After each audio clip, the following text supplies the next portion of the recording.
Welcome to this quick little video roundup about the Rover. Some fairly major work taking place, and probably I should have started a video on this before we started taking it apart. But as you can see, the gearbox is out because it is clutch replacement time. The pedal started getting more and more vague, biting point lower and lower, and eventually couldn't select first gear or reverse. So it was time to replace the clutch. So I limped it over from my house to my parents' house, where it currently is. And then my dad and I have been taking it apart over the last few days. I'll show you the parts we've taken off. It's quite an involved job.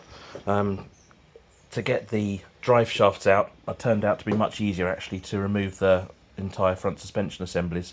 Mr. Haynes sailed us up the garden path a bit and only mentioned undoing the central nuts and trying to remove the drive shafts after we'd actually removed a significant amount of suspension, including the subframe. And that made it very, very difficult to get those nuts undone. It's a difficult job anyway, but probably almost impossible if you're working in someone's garage without all the correct tools on your back. To get the gearbox out, to replace the clutch, you can see a lot of parts came off. We've got the starter motor, various gearbox and engine mounts, the suspension, battery box, battery, engine cover, fuel filter, and then outside is the subframe as well.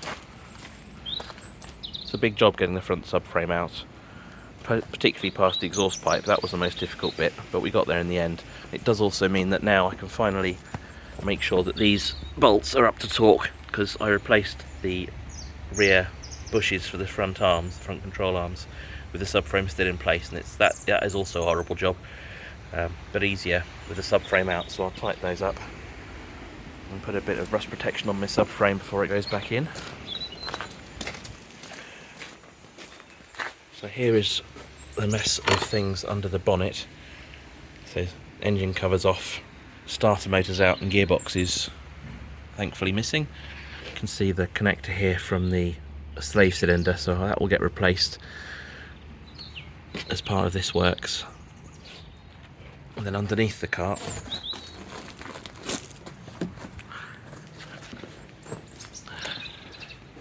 see the old clutch. See, the subframe is out, the steering rack's had to be moved, the exhaust pipe has been moved as well. I'm not sure if I've knackered that. I think it was already partly knackered before I started taking this apart, but that bend now looks permanently bent, and I worry that it might be blowing now, so we'll worry about that when we get to it. So my first job this morning is to get that clutch, the old clutch and the old flywheel off. And I'll show you the new parts that I've bought for it. Well, there's the gearbox with the old slave cylinder still in place.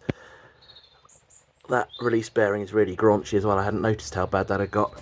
So thankfully that will all be replaced. Mr. Haynes also recommends replacing the seals on the gearbox.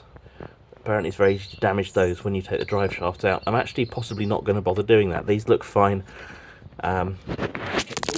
Excuse me. I think if it ain't broke, don't fix it. Anyway,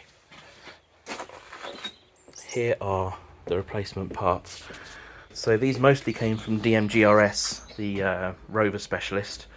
Apart from this piece here, the dual mass flywheel, which I bought from eBay, really good seller, which I'll put links to in this video, because they were really helpful, and got it here really quickly.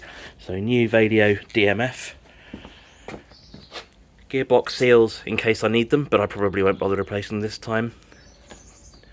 New slave cylinder with a lovely smooth bearing. Master cylinder, pot of grease, and the Borgenbeck clutch kit as well. So it took 2 days, probably about 8 hours work in total, to get to the stage where I could actually get to the clutch. It's a big job, a lot of stuff to remove from here. So I shall update with a new video once the clutch has been replaced and once we can be sure it's all working. So, wish me luck.